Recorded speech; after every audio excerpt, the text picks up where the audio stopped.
देश का मिजाज नॉर्थ ईस्ट। लेट्स माइक देश का मिजाज और खबरें उत्तर पूर्व से। असम में ब्रह्मपुत्र नदी पर नेविगेशन और सुरक्षित बनाने के लिए 4 नए लाइट हाउस बनाए जा रहे हैं। बोगीबील, सिलघाट, पांडु और विश्वनाथ घाट में। केंद्रीय मंत्री सर्बानंद सोनोवाल ने ये घोषणा विशाखापट्टनम में इंडियन लाइट हाउस फेस्टिवल के दौरान की। यह फेस्टिवल मैरीटाइम इंडिया विजन का हिस्सा है। इसमें लाइट हाउस टूरिज्म को बढ़ावा मिलेगा। देश के 12 प्रमुख बंदरगाहों ने 2024 से 2025 में रिकॉर्ड 85.5 करोड़ टन कार्गो संभाला, जबकि जहाजों का औसत टर्न आउट टाइम 2014 के 96 घंटों से घटकर अब करीब 50 घंटे रह गया है। त्रिपुरा के आदिवासी कल्याण मंत्री विकास देव वर्मा ने उत्तर त्रिपुरा के दमचारा इलाके में खाहमथाईपारा के रियांग ब्रू पुनर्वास गांव का दौरा किया, जो मिजोरम सीमा के निकट है। इस दौरे का मकसद गांव के निवासियों की रहन सहन की स्थिति और लंबे समय से चली आ रही समस्याओं का जायजा लेना था। पिछले 21 सालों में यहां रह रही रियांग ब्रू परिवारों को शिक्षा, स्वास्थ्य, रोजगार और बुनियादी सुविधाओं की भारी कमी का सामना करना पड़ रहा है। दौरे के दौरान मंत्री ने ग्रामीणों से बातचीत की, जहां पीने के पानी की तीव्र कमी, खराब स्वास्थ्य सुविधाएं, सीमित शिक्षा और टिकाऊ आजीविका के अभाव जैसी प्रमुख शिकायतें सामने आई। देवर्मा ने शिकायतों को ध्यान से सुना और अधिकारियों को निर्देश दिए कि बुनियादी जरूरतों को तुरंत पूरा करने के लिए प्रभावी कदम उठाए जाएं।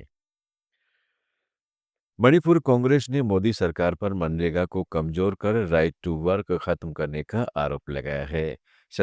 सदर हिल्स के सपर मैना में एक दिवसीय उपवास और प्रेस कॉन्फ्रेंस में नेताओं ने कहा है कि 100 दिनों की गारंटीड नौकरी अब राजनीतिक आधार पर दी जा रही है। मजदूरी रोकी जा रही है, ग्राम पंचायतों की शक्तियां छीन गई है और फंडिंग में राज्यों पर बोझ डाला गया है।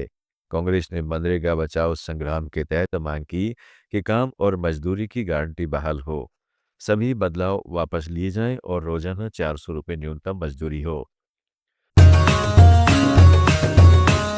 लेट्स माइक देश का मिजाज नॉर्थ ईस्ट।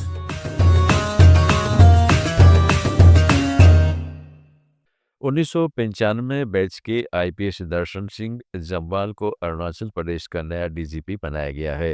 वे पहले लद्दाख के डीजीपी थे और अब पुराने डीजीपी आनंद मोहन की जगह लेंगे, जिन्हें दिल्ली ट्रांसफर कर दिया गया है।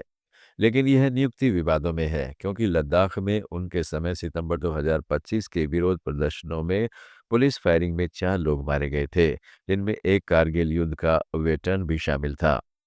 वहां जलवायु कार्यकर्ता सोनम वांगचुक को राष्ट्रीय सुरक्षा कानून के तहत गिरफ्तार किया गया था। मानवाधिकार कार्यकर्ता एबो मिली ने इसे दुर्भाग्यपूर्ण बताया और कहा है कि सियांग वैली में 12,000 मेगावाट के बड़े बांध प्रोजेक्ट का विरोध हो रहा है, तो कहीं लद्दाख जैसी घटना यहां न दोहराई जाए। साथ ही लोग हैरान हैं कि राज्य के पहले आईपीएस रॉबिन हिबू को क्यों नजरअंदाज किया गया। वे 1993 बैच के हैं और दिल्ली पुलिस में स्पेशल कमिश्नर हैं। मिजोरम विधानसभा का बजट 17 फरवरी से शुरू होगा। विधानसभा सचिवालय के अतिरिक्त सचिव लालथंग माविया ने आइजोल में बताया कि राज्यपाल जनरल विजय कुमार सिंह ने इसकी अधिसूचना जारी की है। यह 9वीं विधानसभा में दिसंबर 2023 से जोरम पीपुल्स मूवमेंट सरकार के सत्ता में आने के बाद छठा सत्र होगा। मुख्यमंत्री लालदू होमा ही वित्त विभाग भी संभालते हैं।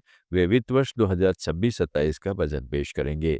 सत्र की विस्तृत तारीखें और अवधि बिजनेस एडवाइजरी कमेटी तय करेगी, जिसकी अध्यक्षता स्पीकर लाल बिया कजामा करते हैं। नागालैंड में लैंड रिसोर्सेज विभाग के सलाहकार जी इकुटो जिमोमी ने युवाओं से मेहनत करने और नवाचार अपनाने की अपील की है।